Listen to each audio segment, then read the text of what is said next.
Et nous passons en mode de partage d'écran et nous allons commencer à étudier un enseignement du Rav Tzvi Yehuda sur la Parshat Tzav.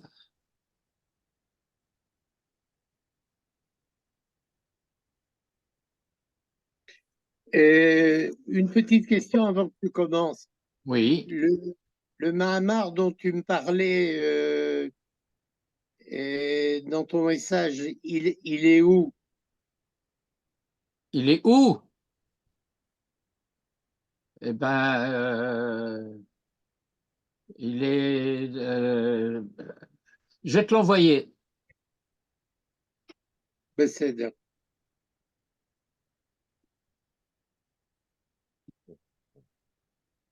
Alors, donc c'est...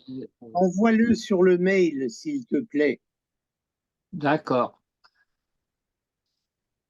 Sichot Harav Tzvi Yehuda al HaTorah, Sidra Aleph, Tafshin Lamed Gimel. Et selon sa coutume, pour ne pas dire son habitude, le Rav Tzvi Yehuda insiste, et il le dit lui-même, sur ce qu'il appelle la Zugiyut. Zugiyut, c'est-à-dire la structure duel des parachiotes de la Torah. Bien que cela comporte ce que nous appellerons des incidents de parcours, plus que des exceptions, les parachiotes marchent par deux. Parmi Rabot Iskarnu et Inyan Hazugiyut. Très souvent, nous avons mentionné, rappelé le thème de la Zugiyut. Je ne veux pas dire dualité, mais je dirais c'est un peu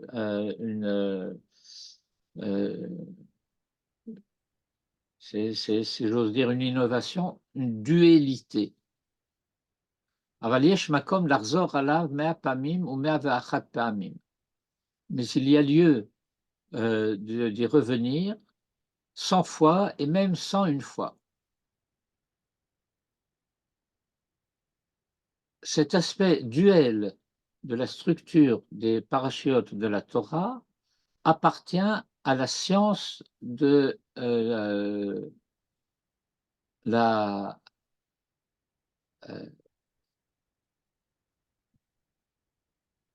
comment on va dire ça, de la lecture, notre science de la lecture. Mikra, c'est un terme un peu technique à la limite, qui désigne d'une manière générale les textes de la Torah et plus largement le Tanakh. Là où la tradition biblique occidentale dit l'écriture, l'hébreu dit la lecture.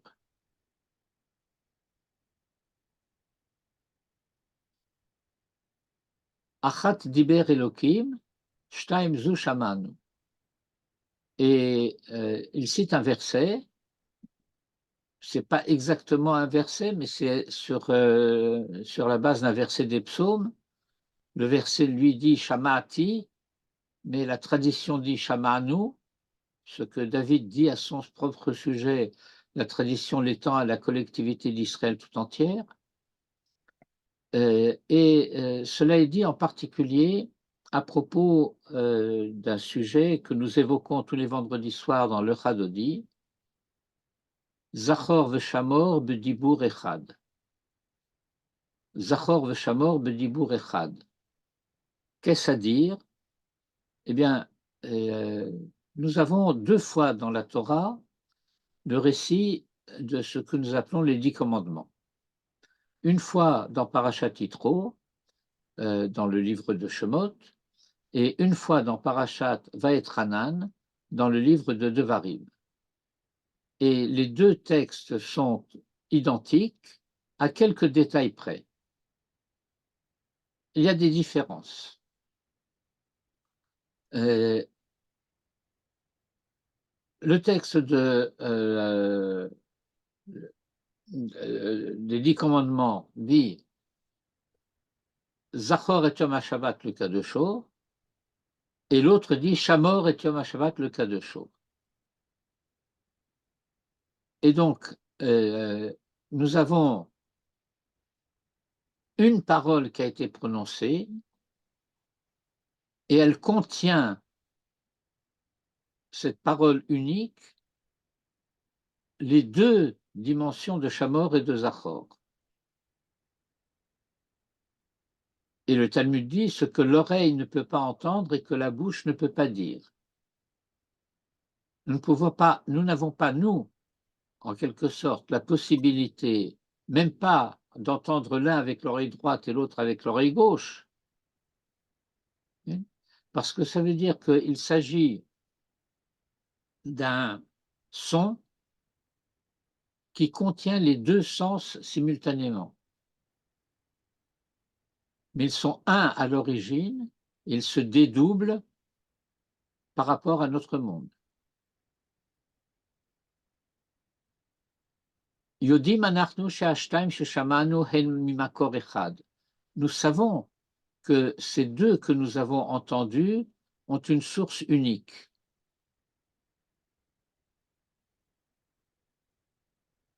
La Torah de Hachem est Temima. Temima, cela veut dire intègre, dans le sens de l'intégrité et de l'intégralité.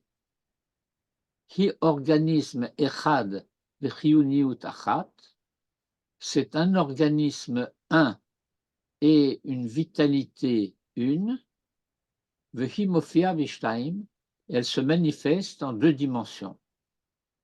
Torah shebirtav v'Torah shebe'al peh. La Torah écrite et la Torah dite orale. Hashem echad ou Shemo echad.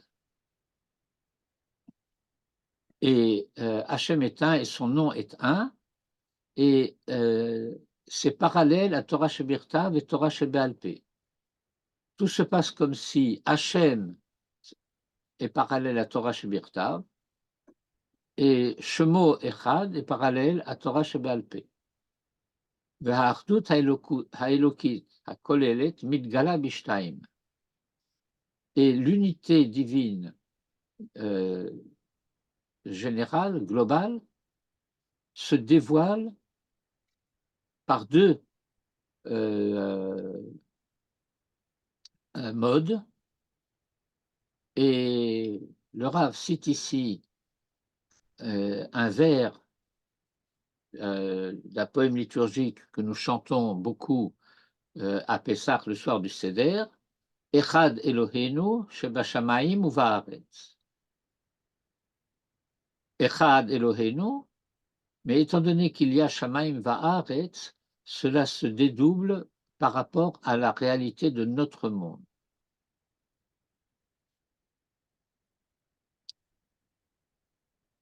Inyan hazugiyut hu pashut u mada'i meod. Le thème de cette dualité est simple et très scientifique. Kol davar shebaolam, v'chol davar shebatorah shanu rotzim lehitbonen bo, lelomdo ou lehavino, tamid mistaklim bo ou bochanim oto mishne tzadi. Toute chose au monde, tout ce qui est dans la Torah, que nous voulons considérer, étudier, comprendre, eh bien, nous le regardons toujours et nous l'évaluons toujours sous deux angles, de deux manières.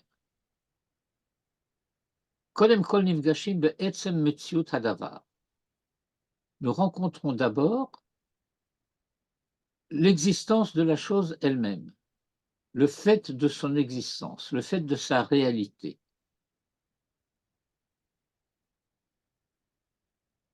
cette réalité, son existence, son identité, et ce, d'une manière globale et fondamentale.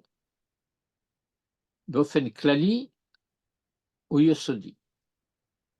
אחר כך, ensuite, יש להתבונן כיצד כלל זה מתפרט אלינו. De quelle manière cette réalité se manifeste par rapport à nous. Et cela veut dire que l'observation première nous révèle cette réalité dans sa globalité, dans son ensemble, mais pour comprendre de quelle manière cela nous affecte, en quoi, si je puis dire presque entre guillemets, en quoi cela nous intéresse au sens où cela nous concerne, eh bien, il faut que nous voyions comment cela se détaille. Klal ze mitparet elenu. Et à partir de là, umahu melamed otan, et ce qu'il nous enseigne. Il n'y a pas d'autre moyen. En efsharut acheret. Zehu mada hamikra ha'amiti. C'est cela, la science de la lecture de la Bible, de la Torah, authentique.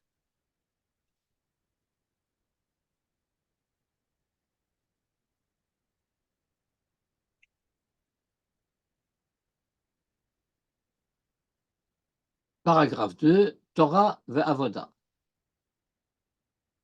Vaïkra Tzav, Vaïkra c'est la première paracha du livre du Lévitique, Tzav c'est la deuxième paracha du livre du Lévitique, Henzuk parashiot shel avodat ha'adam.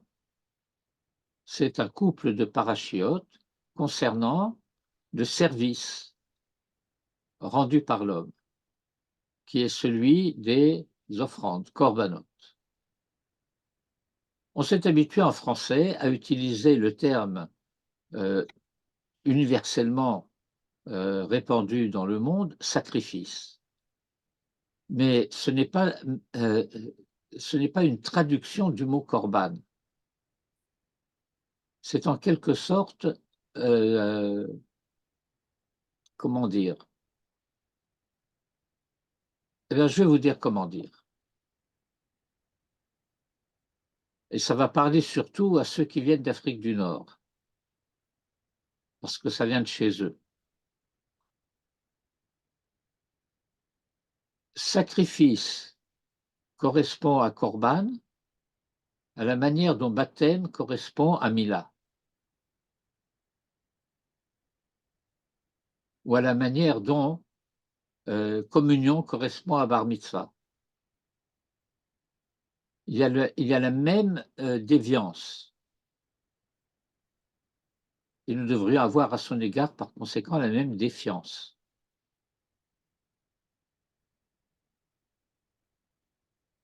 Le mot korban désigne une opération qui a pour vocation, pour finalité, de réaliser une proximité.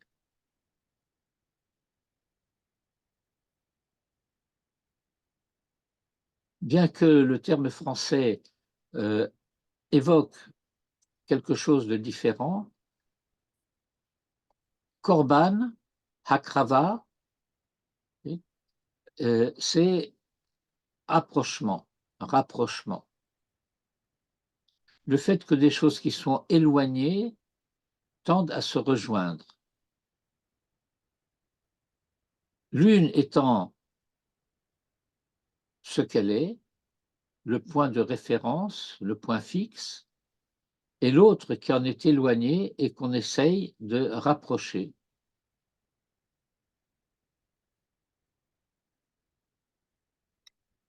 Parmi les différents rites des corbanotes, il y en a un qui est la ketoret. Ketoret, on traduit par encens, ça c'est déjà un peu plus exact. Et l'encens, c'est un mode, c'est une sorte de korban. Yeshne misbachot. Il y a deux autels. L'autel extérieur, qui est l'autel des korbanot, et l'autel intérieur, qu'on appelle aussi l'autel d'or, parce qu'il était en or, qui, lui, se trouve à l'intérieur de l'enceinte du Ohel Moed, là où se trouve également la table des pains dits de proposition et le chandelier. Et la tradition talmudique nous enseigne que Toret, l'encens, c'est la plus sainte et la plus grave le plus saint et le plus grave des rites de Korbanot. Kedosha vechamura mikol hakorbanot.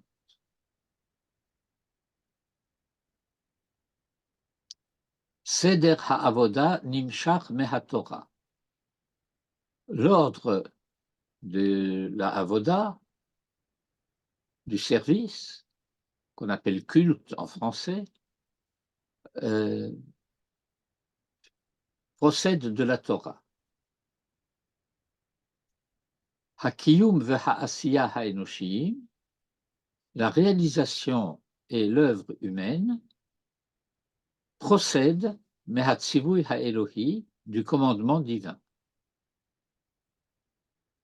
Par exemple, Besefer Shemot nifgashim imatzivui ha'elohi ve'asuli mikdash ve'shachanti betocham.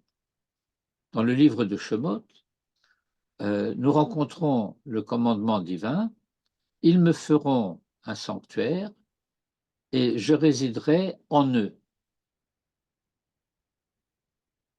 Et à partir de là, mitorkar, mofia arshav seder hakorbanot shehu hashlamat inyane hamikdash. Et de cela procède donc maintenant, se manifeste maintenant l'ordre ou l'ordonnancement des korbanot, qui est la hashlama. La hashlama, comment traduire? Le complément.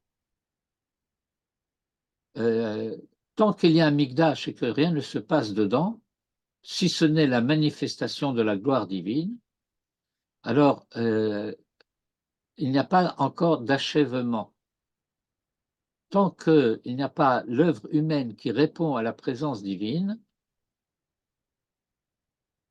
il y a encore déficience, défectivité. C'est le Seder HaKorbanot, c'est-à-dire l'œuvre humaine qui va se réaliser, qui va être réalisée dans le sanctuaire, qui achève ce que le mikdash doit être, à savoir la rencontre entre le créateur et la créature et le créateur.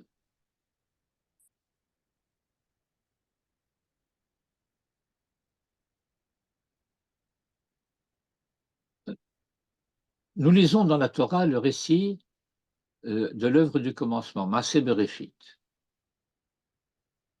Et pendant pratiquement toute l'œuvre du commencement, jour 1, 2e, 3e, 4e, 5e, 6e, Dieu est présent et agit, mais il n'y a pas d'homme. Et dès que l'homme apparaît et que le monde entre en Shabbat, l'homme est présent et Dieu est absent. Tout se passe comme si il y avait un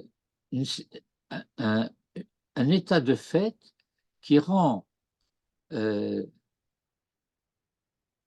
la présence de l'un impossible en même temps que la présence de l'autre. comme si ces deux présences s'excluaient réciproquement. Et alors, vient la Torah et dit: «Ce n'est pas une fatalité, c'est un problème qu'il faut résoudre, c'est une difficulté qu'il faut surmonter». Et pour surmonter cette difficulté, eh bien, il faut créer dans l'espace du monde un lieu de possibilité de sainteté. Un lieu de possibilité de sainteté où l'homme pourra être en présence du Créateur, sans que cette présence du Créateur soit dangereuse pour lui. Et la condition de cette coprésence du Créateur et de la créature, c'est la sainteté.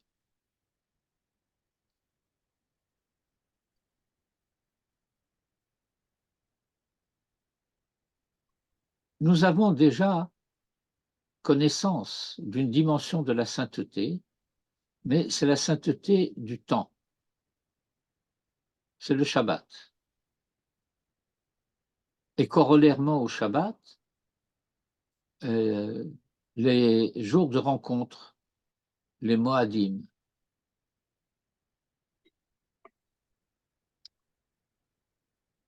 Mais là, il s'agit de quelque chose dont la présence dans le monde pourrait être permanente, pas alternative, où ce qui se passe au sein de cet espace, hein, rendrait cette proximité du créateur et de la créature quasi naturelle.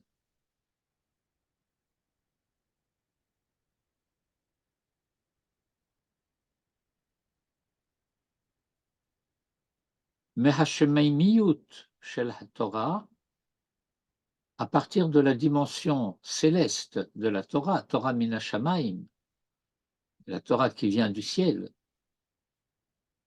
au sens où nous disons Oraita vekutsha berichu, la Torah est kutsha berichu, Magiim el ha'artziut shel ha'avoda shelanu, arrive à la terrestrialité de notre culte, de notre avoda.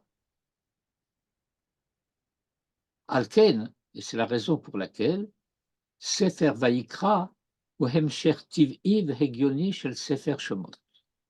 C'est la raison pour laquelle le Sefer Vayikra est la continuation naturelle et logique du livre de Shemot. Kachi ha'havana ha'mada'it ha'amitit l'umat ha'nuschaot shel ha'mechunim mada'iyim.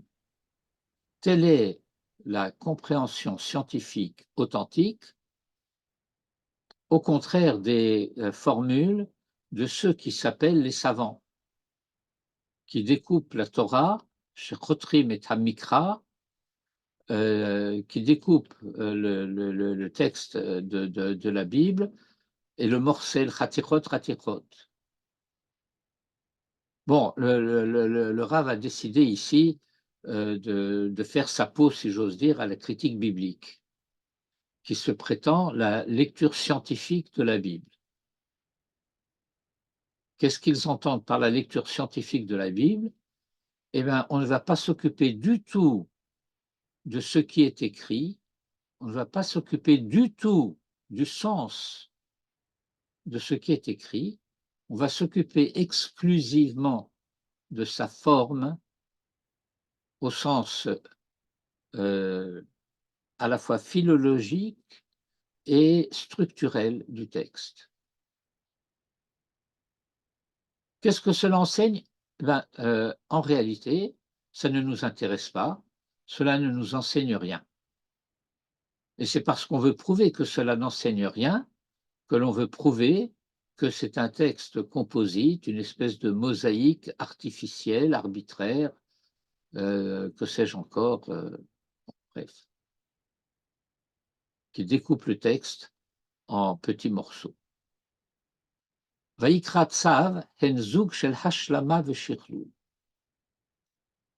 Les deux parachiotes, Vaikra et Tzav, forment un couple qui se complète et comment dire, shichlul. Comment vous traduirez shichlul?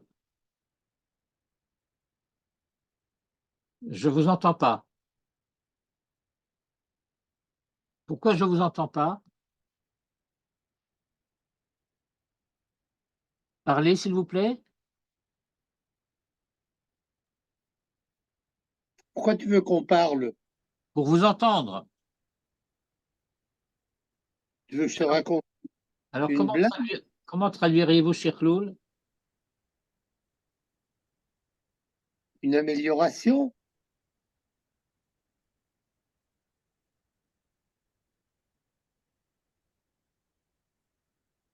Oui.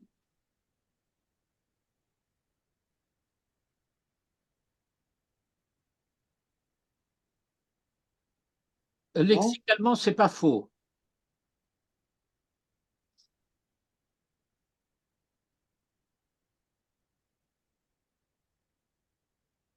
La question qui se pose, c'est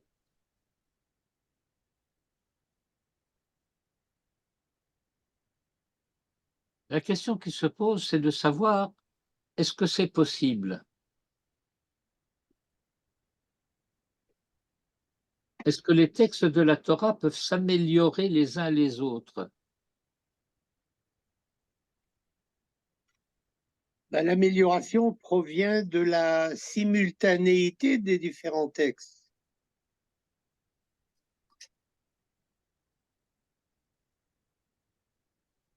C'est-à-dire que, en fait, tout se passe comme si… Comment? Dans le sens de Hashlama, Oui, justement. Ce que je me préparais à dire, c'est que tout se passe comme si le Rav cherche un terme qui contienne simultanément Hashlama et Shirkul. Est-ce que vous m'entendez? Oui, maintenant je vous entends. Ah, alors ça va, parfait. Parce que j'aurais une question à poser. Non, Euh, le problème ne venait oui, pas de chez vous, provenait du réglage du son chez moi. Oui, alors vous aviez une question. oui, oui, j'ai une question. Comment envisager ce texte du Rav par rapport à la pensée de Emmanuel Echel dans Les bâtisseurs du temps, où on a l'impression, enfin, à moins que je Excusez-moi, me- vous parlez de Abraham Echel, oui, pas on- Emmanuel. non, Abraham Echel, on a l'impression que dans son livre, il ne fait aucune part au, au lieu. Il met l'accent essentiellement sur le temps. À moins que j'ai oublié le livre, il ne parle pas du Mikdash et de la rencontre entre Dieu, etc. Oui, oui, je sais. Euh, écoutez, Abraham Echel, qui a écrit un certain nombre de livres fort intéressants, dont Les bâtisseurs du temps, et qui, dans Les bâtisseurs du temps, oublie qu'il existe au monde non seulement l'espace, mais aussi les Sfaradim. Oui, bon, ça, on ne va pas parler de ça Mais maintenant. si, parce que c'est le même problème. Ah oui, Euh, il a il- euh, il a une certaine vision qui est fort intéressante, mais qui est très parcellaire. Alors, je vais vous dire peut-être quelque chose que vous ignorez. Abraham Eshel n'est pas un orthodoxe. Il oui, appartient à ce qu'on appelle aux États-Unis le mouvement conservatif, oui, qui est appelé, mais qui pose donc un problème de compréhension sociologiquement parlant. En Israël, on les appelle les massortiim, les traditionalistes. Mais chez nous, traditionnaliste, ça voulait dire quelqu'un qui est orthodoxe. Oui, bien sûr. Non, mais Mais est-ce que dans son œuvre, est-ce que je me trompe en vous disant que il ne parle pas de l'espace? euh,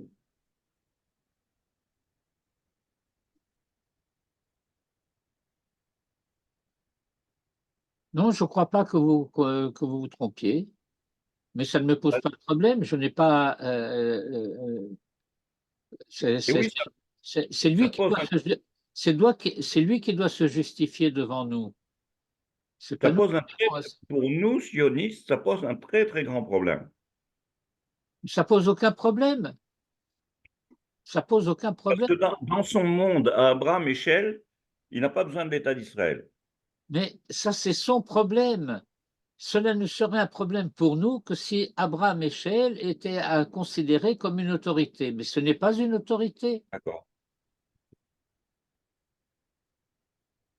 Mhm.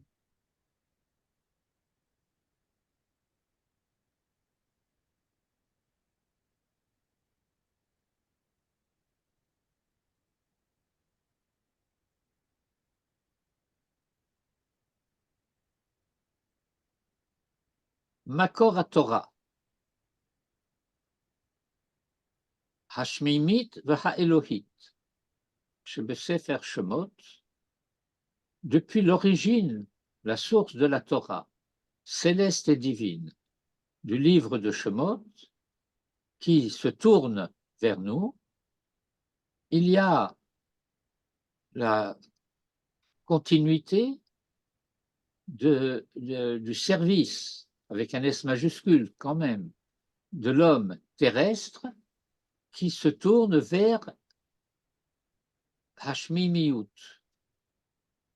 Alors c'est un mot qui n'existe pas, mais on va l'inventer. La célestialité. Il y a la terrestrialité et la célestialité. La dimension céleste, la dimension terrestre.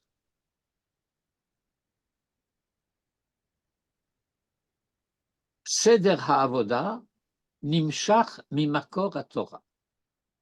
L'ordonnancement du culte procède de la source de la Torah.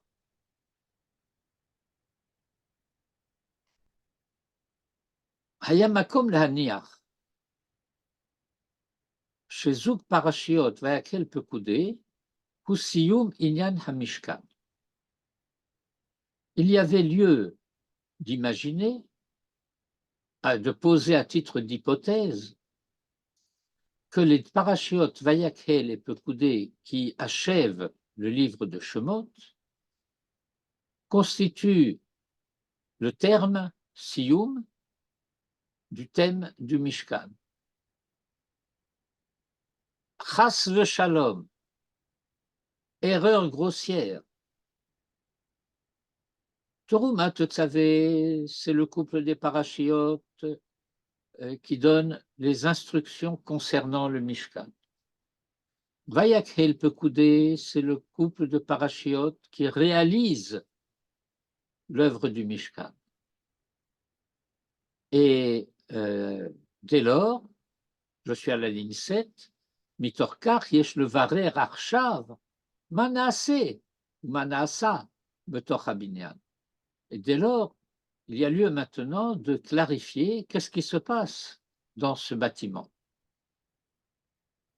Lachen arshav mofim beyachad hatzivui vakiyum shel seder ha'avoda. Et c'est la raison pour laquelle apparaissent maintenant ensemble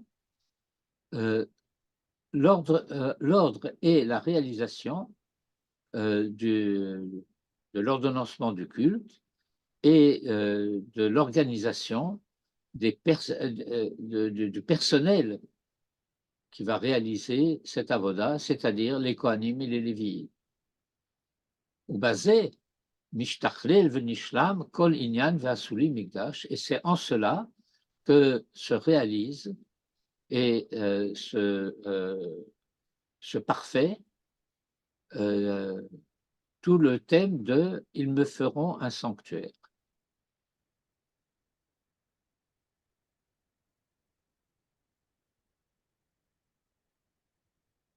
lorsque cet organisme parfait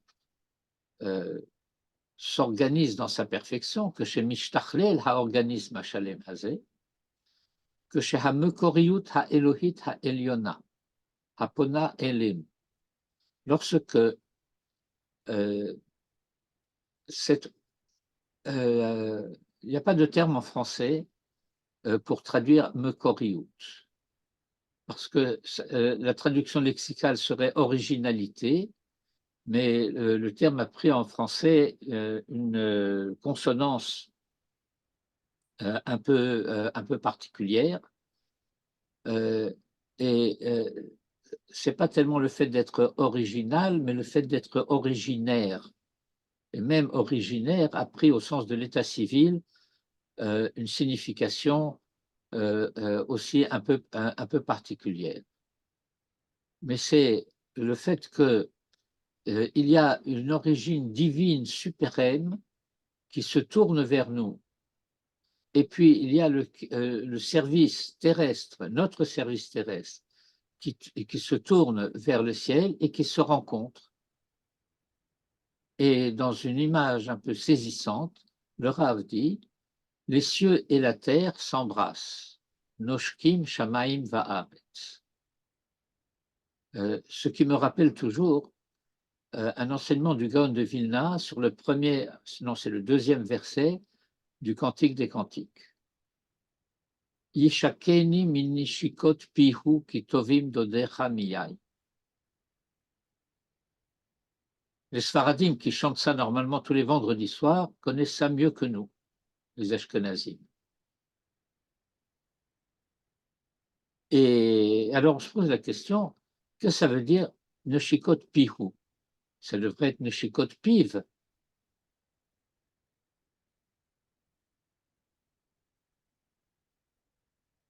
Alors, les savants, n'est-ce pas, les savants de Madaï Hamikra nous disent, ah ben c'est une forme archaïque du masculin. Pihu au lieu de piv.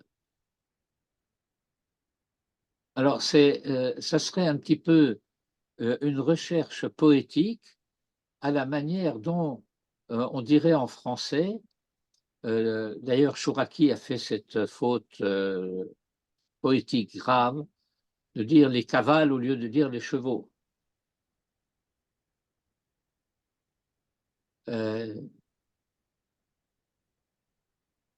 C'est une, comment dirais-je, une esthétique formelle. Qu'est-ce qu'une cavale a de plus beau qu'un cheval? L'imaginer? Le Gaon de Vilna dit tout autre chose. Il dit Yeshakeni minoshikot pihu, c'est l'image du baiser de l'époux et de l'épouse. C'est lorsque les deux bouches se rencontrent. Dans pihu, il y a piv et piha. Sa bouche à lui et sa bouche à elle, ensemble, dans le même mot. Ça veut dire dans le même baiser. Shamaim va'aretz noshkim. Torah ve'avoda, la Torah et la avoda se rencontrent. La Torah, ça vient de Dieu. La avoda, ça vient de l'homme. Il y a le mouvement de haut en bas et le mouvement de bas en haut qui se rencontrent. Et alors, se rencontrent, se dévoilent, v'shachanti betocham. Je résiderai en eux. Ma shekhinah, ma présence, sera en eux. Eux sont nécessaires au dévoilement de la Shrina, et le dévoilement de la Shrina leur est nécessaire. Or vekeli, la lumière est ce qui rend la lumière visible, ce qui fait que la lumière est effective. Que la lumière soit effective et visible, cela veut dire que la lumière éclaire.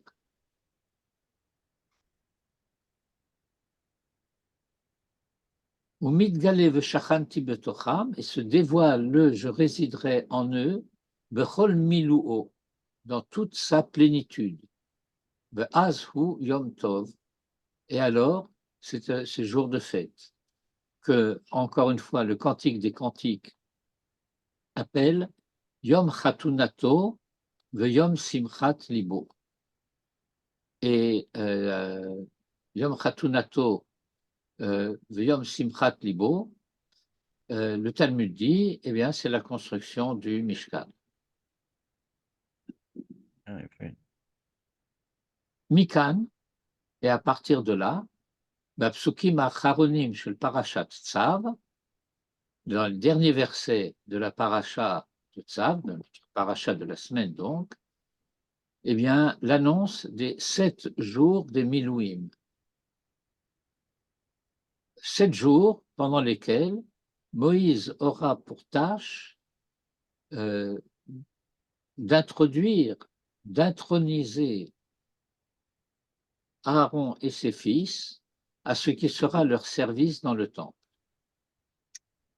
Et donc, les Yomei HaMilouim constituent la transition de la parashat Tzav, et donc des parashot Vayikra Tzav, à la parasha de Shemini. Mashber Kaful Ikuv Hazugiyut. Double crise, interruption ou empêchement de la Zugiyut. Hazugiyut Hazot shayechet la systematika ha'elohit. Cette dualité appartient à la systématique divine. On peut se poser la question, et on n'a pas de réponse, du moins je n'ai pas de réponse, à la question de savoir pourquoi le Rav Tzvi a fréquemment recours à des termes étrangers, organisme, systématique, alors qu'il y a des termes hébreux qui existent pour cela. Est-ce qu'il avait dans son public des étudiants qui n'étaient pas hébraïsants d'origine? Je ne sais pas. C'est là que nous voyons précisément, que nous ne voyons pas, mais que nous rencontrons la différence existant entre un cours que l'on entend alors que l'on voit celui qui parle, et lorsqu'on lit seulement la transcription de ce qu'il a dit. Parce que nous ne voyons pas l'expression de son visage disant cette phrase. On ne voit pas le sourire qui l'accompagne, ou le sérieux qui l'accompagne. On ne voit pas le petit plissement des yeux. Bref. Vehine be parashat Shmini, et voici que dans la paracha de Shmini, Anu nifgashim behafsaka beseder hazugiyut shel Sefer Vayikra. Eh bien, nous avons une interruption de l'ordre duel du livre du Lévitique. Cela s'est déjà passé dans le livre de Shemot. La paracha de Kitissa, elle est hors de la Zugiyut. Il n'y a pas de paracha qui marche avec Shmini. D'ailleurs, il n'y a que 11 parachiotes dans Sefer Shemot, et par conséquent, étant donné que 11, jusqu'à plus ample informé, n'est pas un chiffre pair, eh bien, la paracha de Kitissa, elle est un peu orpheline. C'est que la paracha de Kitissa contient le récit de l'aventure du veau d'or. Et en tant que telle, elle n'appartient pas à l'ordre de ce qui est enseigné dans cette deuxième partie du livre de Shemot, qui est la construction du Mishkan. Il se produit une catastrophe, et il faut s'en occuper, il faut la résoudre, et ensuite on peut revenir à l'ordre normal des choses.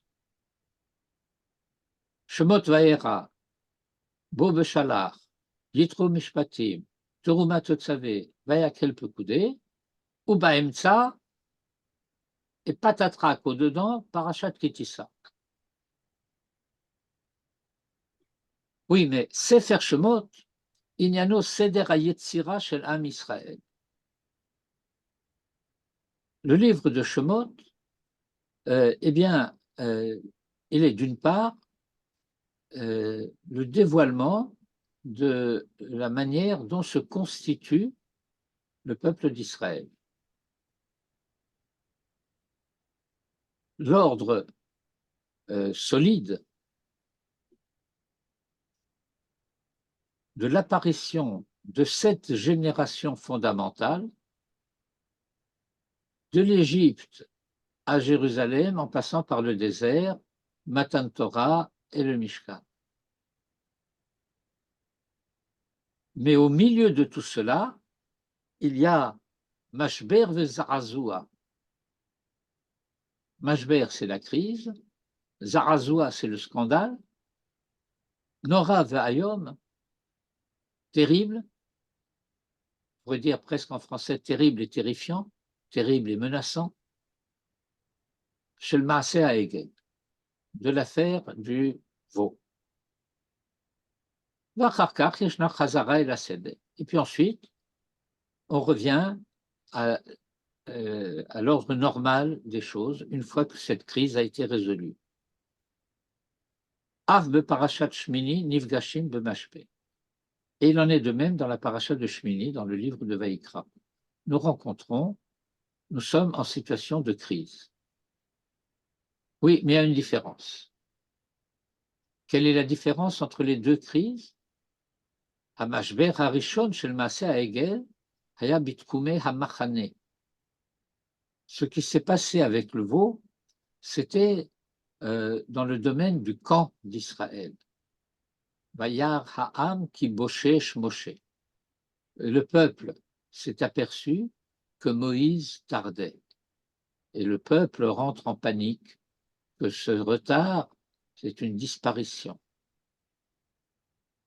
Il y a ici comme je dirais, comme une espèce de motif de type mythologique dans la mentalité de ce peuple.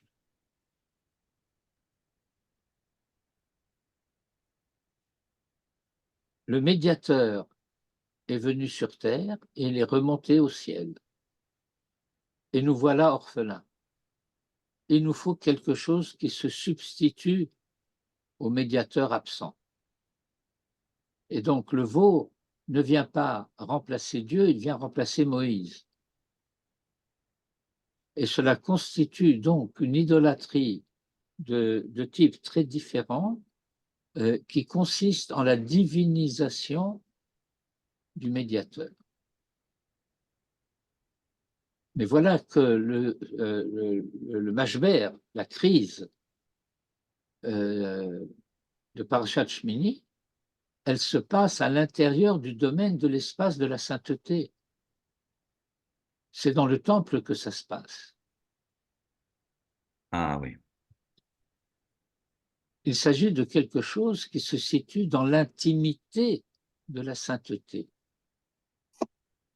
Des fils de Aaron qui ont approché devant Hachem Esh Zara Asher Lo Tziva Otam, un feu étranger qu'il ne leur avait pas demandé. Et ce feu est étranger dans la mesure même où il ne leur a pas été demandé. Il n'est pas mauvais en lui-même. Il est mauvais en cela que ce n'était pas ce qu'il fallait faire. Il y a quelque chose de parallèle entre le veau d'or et la faute des fils de Aaron.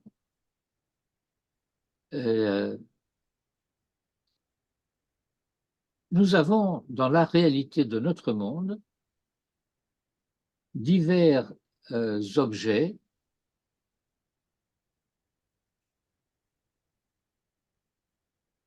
le temple et ses ustensiles, et les chérubins, par exemple, au-dessus de l'autel, qui sont des représentations et des manifestations de quelque chose de transcendant. Rabbi Yehuda Halevi explique dans son livre du Kuzari que le veau aurait pu être quelque chose de ce genre, sauf que ce n'est pas ce qui était demandé.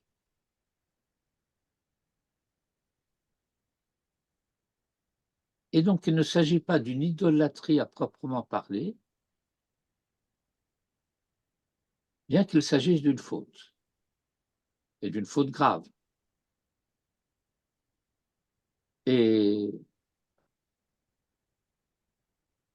nous avons encore à apprendre le fait que pour tout ce qui touche la relation au divin, il y a une exigence absolue, sans concession et sans aucune possibilité de conciliation, de respect total des instructions de la Torah, dont nous n'avons aucun droit de nous écarter ni de droite ni de gauche. Et nous n'avons pas le droit d'y introduire quelque initiative que ce soit qui viendrait de notre part. Et ceci est strictement réservé à ce domaine de Ben Adam Lamakom. Ben Adam La'atzmo, Ben Adam La'chavero, il y a différentes possibilités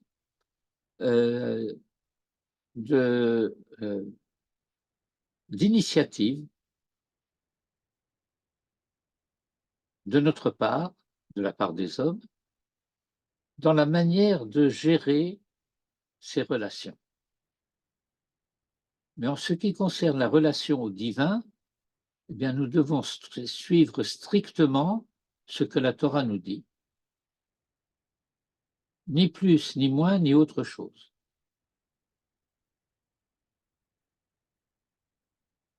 La tradition nous fait remarquer qu'à chaque fois que les fils de Aaron sont mentionnés dans la Torah, à partir de maintenant, leur faute est mentionnée toujours en même temps.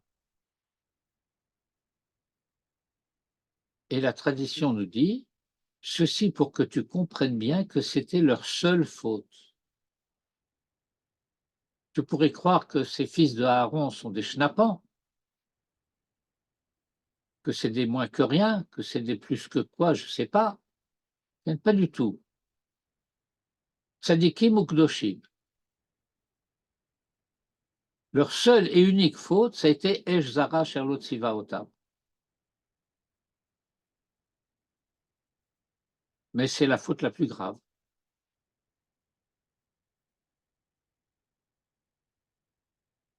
Ils ont cru mieux faire et donc ils ont mal fait.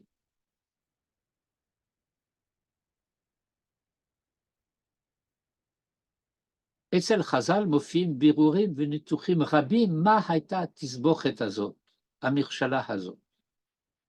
Et nous avons dans les textes, dans les enseignements du Talmud, du Midrashim, énormément d'analyses, d'élaboration concernant en quoi consistait cette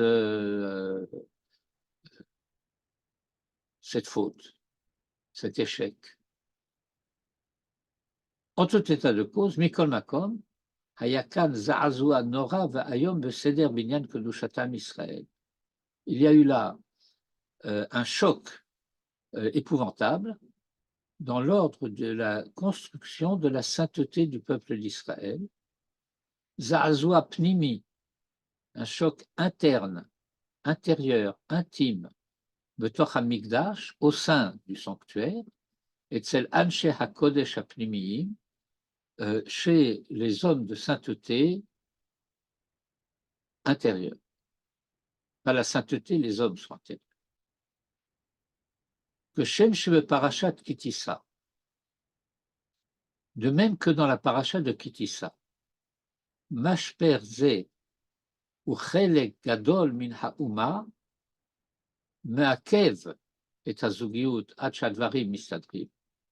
Et de la même manière que dans la paracha de Kitissa, cette crise qui concerne une partie importante de la nation interrompt la dualité jusqu'à ce que les choses s'arrangent, car, de la même manière, selon le même modèle, Hamashver Hasheni Hanora Shebetoch Hamikdash Shel Asher Lo Tziva Otam Eno Pashut Klal, la deuxième crise terrible de il ne leur avait pas ordonné n'est pas simple du tout, et il interrompt l'ordonnancement, l'ordre de cette dualité Adasher Chosrim, le Seder Abari va normali, jusqu'à ce qu'on revienne à l'ordre saint, S-A-I-N, et normal.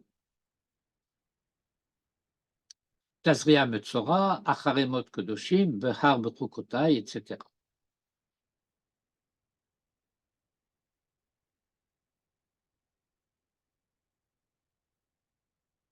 La semaine prochaine, Blineder, je reviendrai un peu sur ce point pour expliquer en quoi l'ordre auquel on revient est différent de celui qu'il aurait été si la crise n'avait pas eu lieu.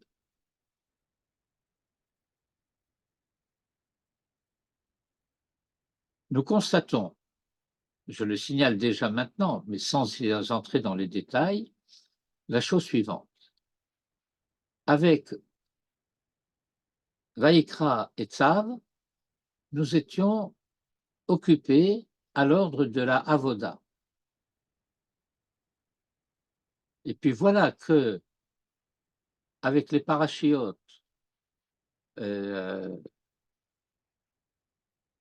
Tazria Metzora, etc., nous sommes passés à une préoccupation non plus de l'ordre de la sainteté, mais à une préoccupation de l'ordre de la pureté et de l'impureté.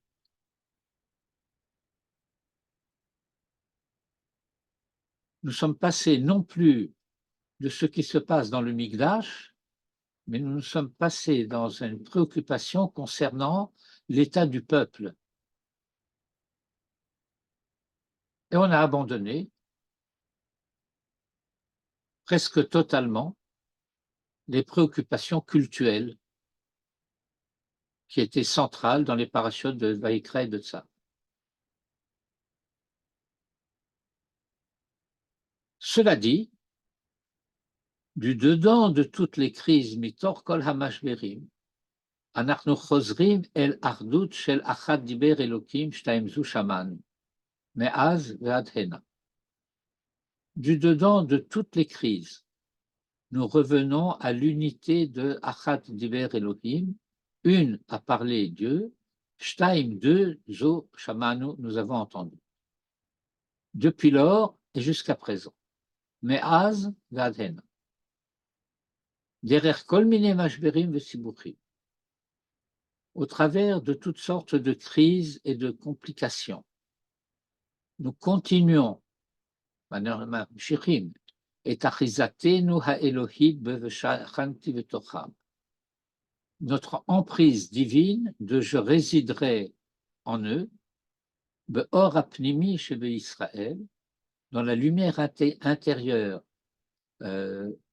d'Israël et de la Torah d'Israël, ou Be'or Hadash, et de la lumière renouvelée, Asher al Sion, qui brille sur Sion. Ad kan.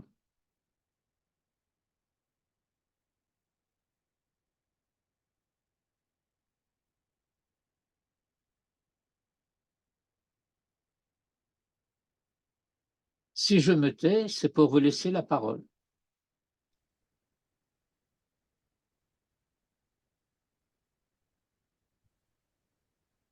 Eh bien, vous ne parlez pas beaucoup. Non. Bien, eh ben, alors écoutez, nous allons nous dire bonsoir, bonne semaine, Ok. Shavuot Tovot, Ken, Shabbat Shalom. encore bientôt. À bientôt.